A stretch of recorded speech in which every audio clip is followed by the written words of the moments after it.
keyboard nerds. Today I want to talk about a really great organ song that sometimes I think is overlooked as one of the greatest organ songs of all time. And it's the Crowded House tune, Don't Dream It's Over. And when I was 15 years old in 1987, this song was on the radio. And for me, this was my first introduction to hearing this glorious instrument, the Hammond B3. And this is really the song that inspired me to research this instrument. And ultimately, this is the song that ignited the passion that would lead me to be a B3 player for the rest of my life and a B3 educator. I was lucky. I grew up in a beautiful place called the Okanagan Valley in British Columbia. And my grandmother had a cabin on the lake. And as kids, we would go live there for the whole summer. And it was an A-frame cabin. She would say, "Get up there to bed, boys," and I would go up there with my cousin and our cousins, and she would turn on the radio. And she would turn on what was, in Vernon, BC, was the CJIB Top 10. And this song in 1987 and about the summer was charting all over the place. It was in the top 10. So she would play the top 10 songs. And the first time I heard it, I was like, what is that keyboard? What is that solo that he's playing? It just mesmerized me. And every night that she would send us up to bed, I would wait for the top 10 to come to that song. And I would just, my entire world would stop as I would listen to this man's playing. And that's just a beautiful, rich sound of a B3 and the Leslie swirling in this beautiful melodic part. And man, it just totally hooked me, just totally got me on the heart. And I think it's honestly the reason why I started playing this instrument in the first place. So thank you, Mitchell Froom, for the inspiration. Anyway, let's look at this song and let's talk about this song a little bit. First of all, Crowded House, great band, great song. A simple song, and this is an example of a lot of times when you walk into the studio as a session musician, you're presented with a great pop song like this or a great rock song, and it's like you have an opportunity to put down some parts on the song.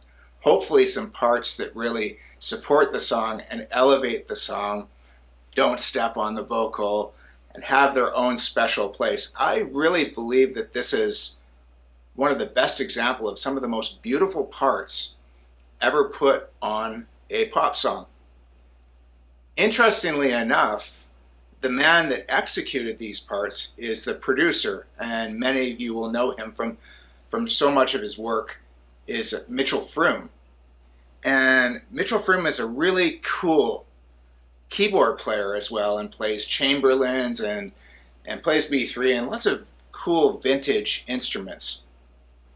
And he is the man that's responsible for not only producing this session, to my knowledge, and he's the man that's responsible for delivering these organ parts.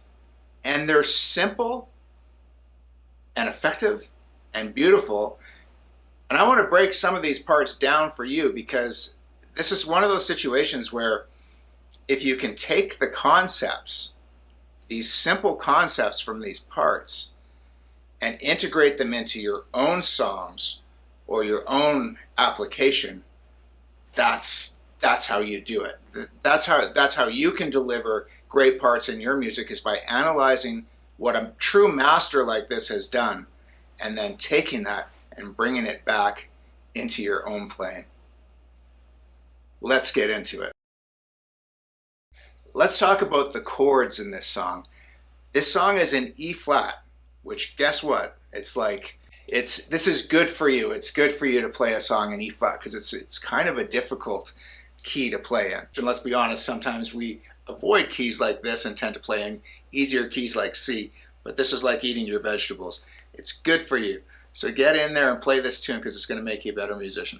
Now the E flat major scale is just like this. E flat, F, G, A flat, B flat, C, D, E flat. You know, we practice these major scales our whole life, and we often don't get told how to use them in a creative way. This song's the perfect example of how to use this in a creative way. So from this scale, there's also a group of chords in the key of E flat. So let's go over some of the chords that are in this song that you need to know. The first one is just simply E flat major. It's always good to practice these chords through their inversions like this. The next chord that you need to know is A flat major. The next chord is B flat major. Simple stuff. The next chord is C minor. And all of these chords can be referenced as numbers as well. And later in the lesson, I'm going to show you the Nashville number chart. So for instance, the E flat would be the 1, because that's the 1 of the E flat scale. The A flat would be the 4. The B flat would be the 5. And the C minor would be the 6 minor. Always great to think in numbers because you can easily transpose to another key. Okay, a couple more chords to go over in this song, and then we're ready to play. An interesting chord in this song is a G major. In the key of E flat, the 3 is actually a G minor. And he uses a G major, which is a Beatles trick. You hear that in a lot of Beatles songs. And it adds an interesting lift in the verse that I will show you. So there's your G major, simple chord. The other chord that you need to know for this is the flat 7 chord or the C sharp, which is like this.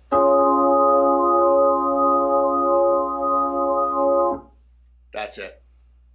Really cool chord. And at the beginning of the tune, actually where there's no keyboards, you can hear the guitar players doing a C sharp over E flat, which is a super cool sound. It's called a flat 7 over 1 change. It goes like this.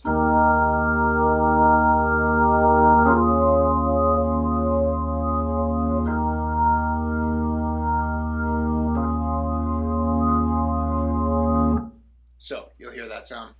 Really cool. A really interesting part of this song is in the choruses.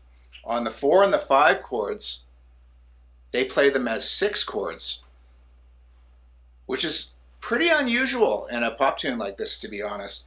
But what a cool sound. So let's look at that. So an A flat 6 chord looks like this. Here's an A flat chord. Here's the 6 chord. You just raise it up to a 6. And the other chord is a B flat 6. A flat 6, B flat 6. You hear that in the chorus and it's beautiful.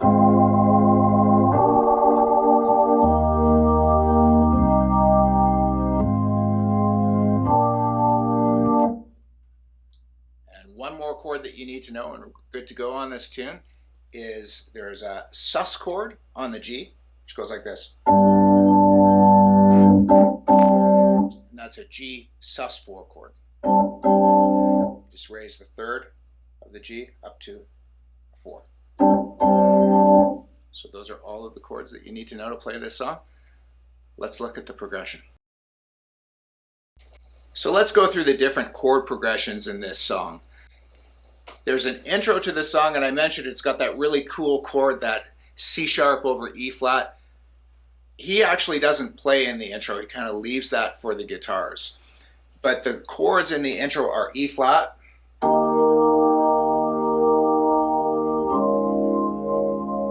C sharp over E flat, C sharp. That's it. And then we start getting into these verses and choruses that are pretty much the same every time and follow the same pattern over and over, which makes it really fun and easy to play this song. The main verse progression is E flat, C minor, A flat, G. And you hear this beautiful sus, just like that. E flat, C minor, A flat.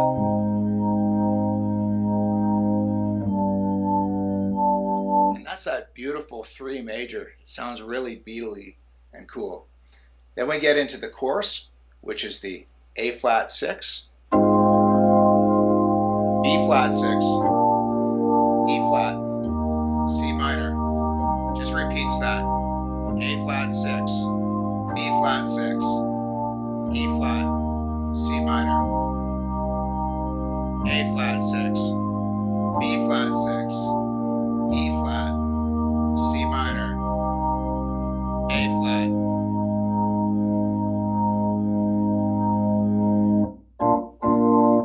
That's a B flat.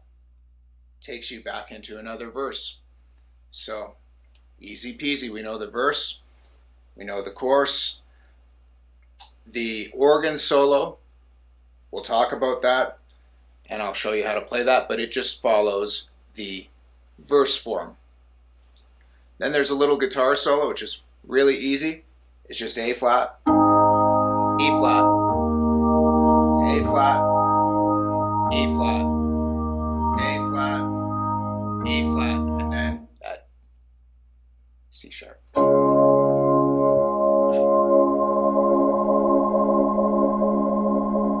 Then back to a verse, which we already know. Then back to a chorus. And then to an outro, which is all organ parts. And the outro is the chorus progression, but in the outro you'll be playing this most beautiful organ part that goes like this.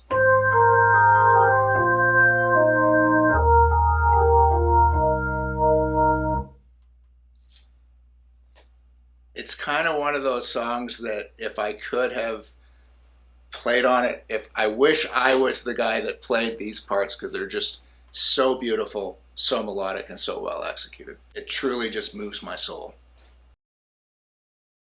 All right, so I've included a chart for you to follow, and it's a Nashville number chart. So let's go through it.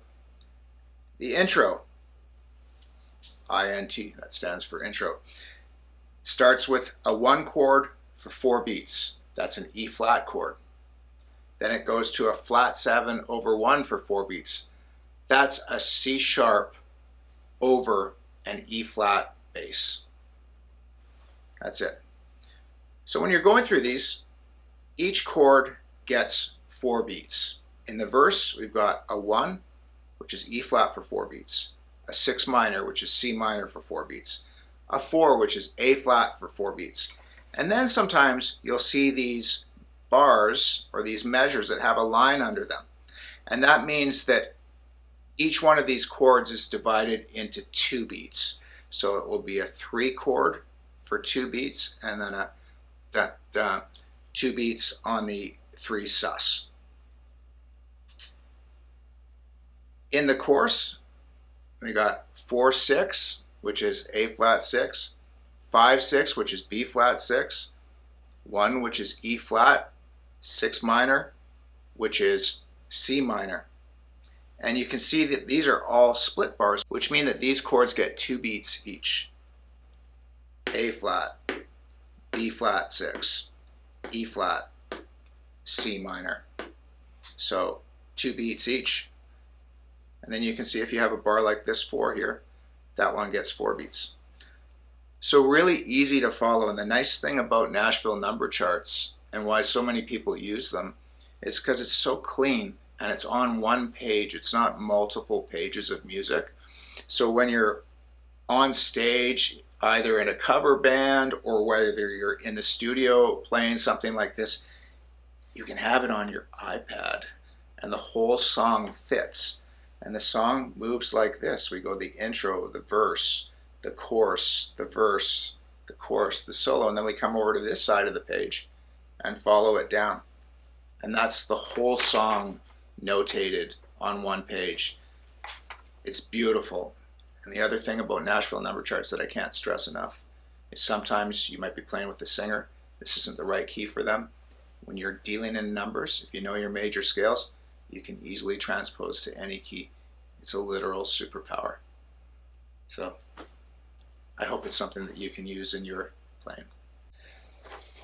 One thing that I wanted to mention that's really cool in the arrangement of this song is the choruses are all the same for the most part, but in chorus 2, just before the organ solo, they leave a bar of 2. And you can see this because there's a line underneath it and 2 dots. So the progression goes 4, 2, 3, 4, 4, 2. And it kind of makes the solo come in early, 2 beats early, and it creates this drama and this emotion in the song. It's just this tiny little arrangement change of just shaving off 2 beats on 1 chord, but it just makes the solo hit so much harder. And then they do that exact same trick in chorus 3 when those beautiful organ parts start happening. They come in 2 beats earlier, and you'll hear that. And it's very, very powerful. It's a very, very powerful, simple arrangement change that really makes the song pop. So I want to talk about the drawbar settings on this. I do want to say that in my research on this song, I feel like Mitchell Froom actually doesn't touch the organ until the organ solo. I feel like he has a bunch of synth and sort of pad-like sounds happening before that. So one thing that you can try for drawbar settings is when you do the first verse, you can try something like just a 16-foot drawbar.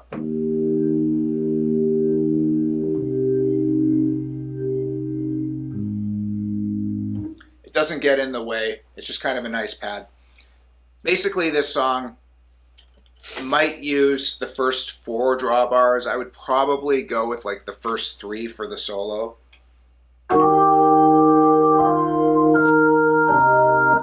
I think so. I think that's pretty close to what he used. So the drawbar settings are pretty simple.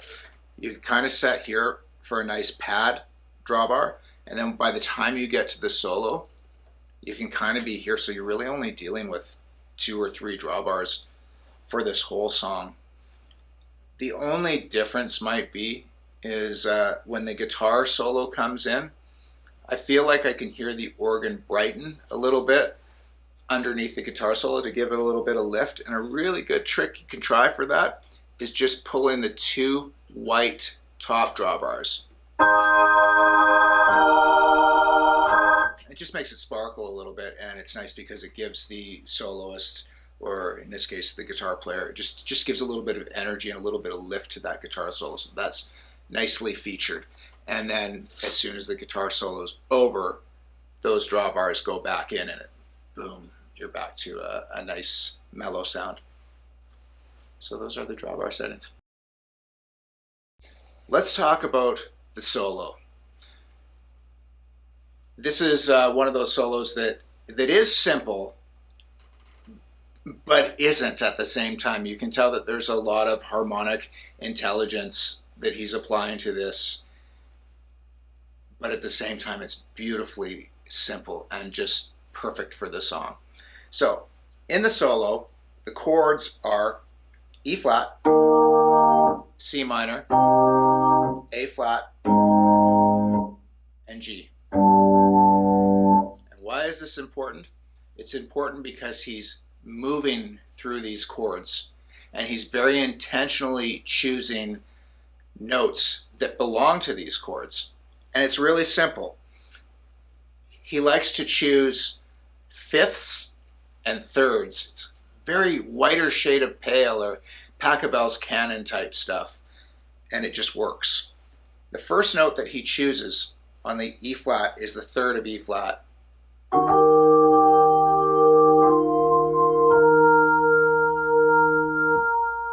next note that he chooses when he goes to the C minor chord is the third of C minor, which is E flat.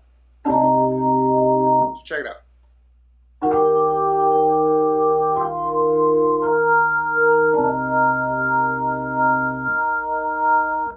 And he keeps that B flat on the top, which is so cool.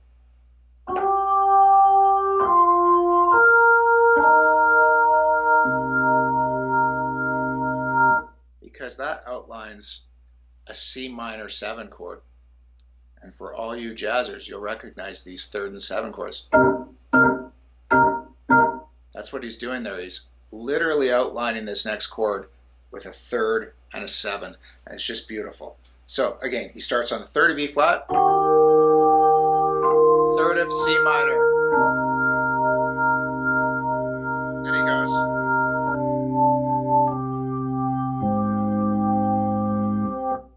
That is the 3rd of A flat, which is the 3rd chord. So he's literally going from the 3rd of E flat, which is G, to the 3rd of C minor, which is E flat, to the 3rd of A flat, which is C.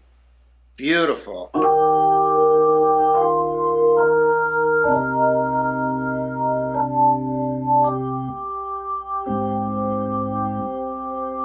When he lands on the 3rd of A flat, he keeps holding that G, which again is the 3rd and 7 of an A flat major 7 chord.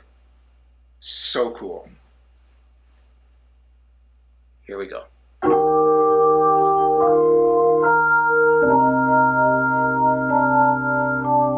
Then he goes.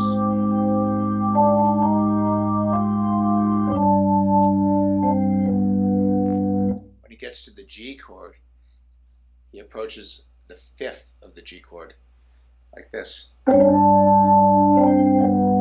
There's a couple of ways you can do that. You can just slip off the D flat like this, or you can go like this, which I think sounds kind of cool. So the whole thing together is.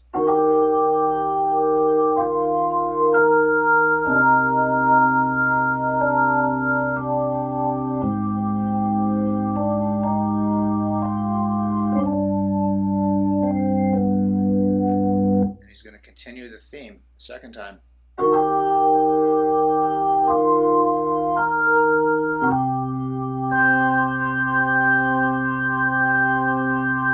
That was the 5th of C going to the root.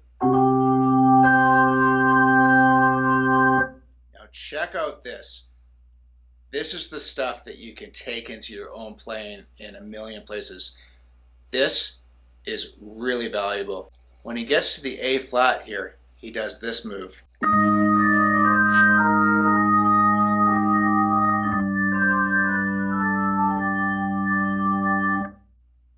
So it's like the prettiest thing ever.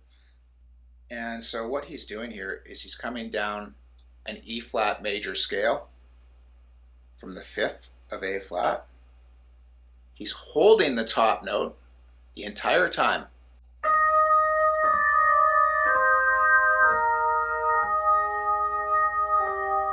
All of the other notes are detached, but that top note holds the entire time. Then he outlines the G chord. He starts on its 5th.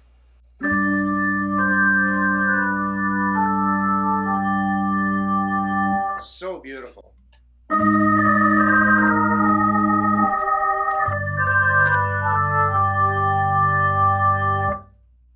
So let's just work on the back half of that solo one more time.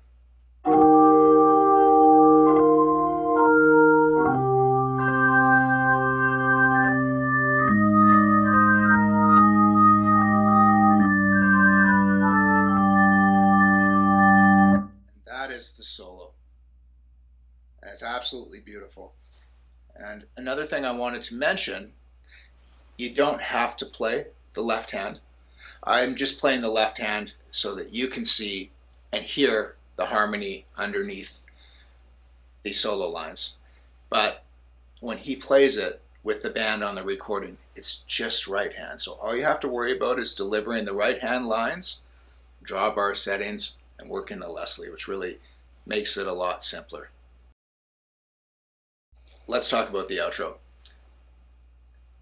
This is one of those hooks that Mitchell Froom came up with in this song that really just made me want to listen to the song over and over and over again. It's just so catchy, and it works the whole concept of thirds and fifths that he uses in the solo. So the chords at the end are A flat, E flat, E flat, C minor. And this is what he's working through. So he starts on the third of A flat,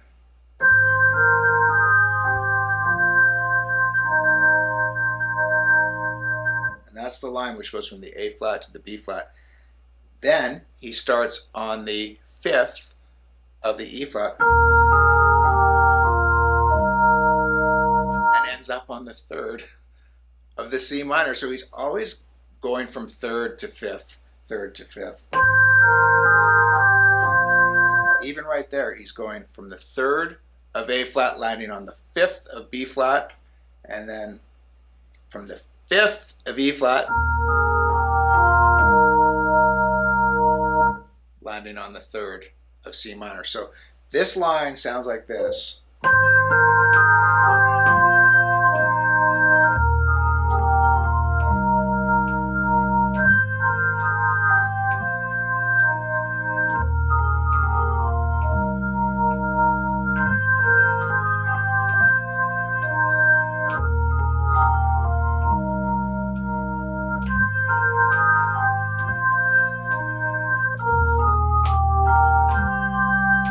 Okay, and that's where he kind of starts moving up in energy on the organ. So that part's going to go like this.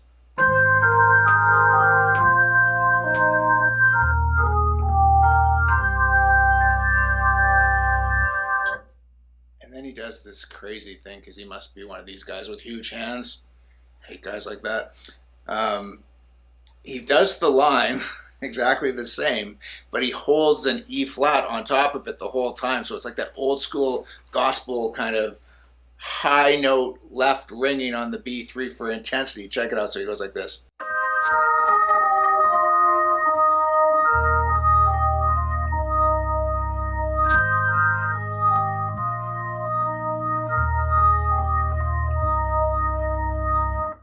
I find that really, really difficult to do. And then at the very end of the song, he goes up and plays a few simple chords where he goes A flat, he goes to B flat and goes E flat,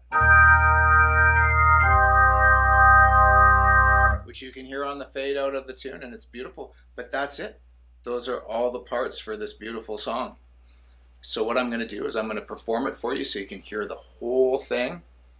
And then if you want to go in there and slow certain parts down or play along, you can. But there's going to be a backing track that's included with this. And we'll include a track with organ. And we'll include a track without organ so that you can perform with the track. Anyway, it's a beautiful song. And I really hope you get a lot out of it.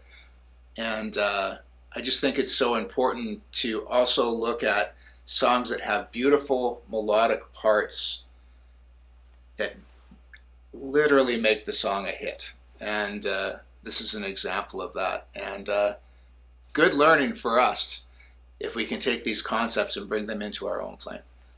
So have fun. We'll see you soon.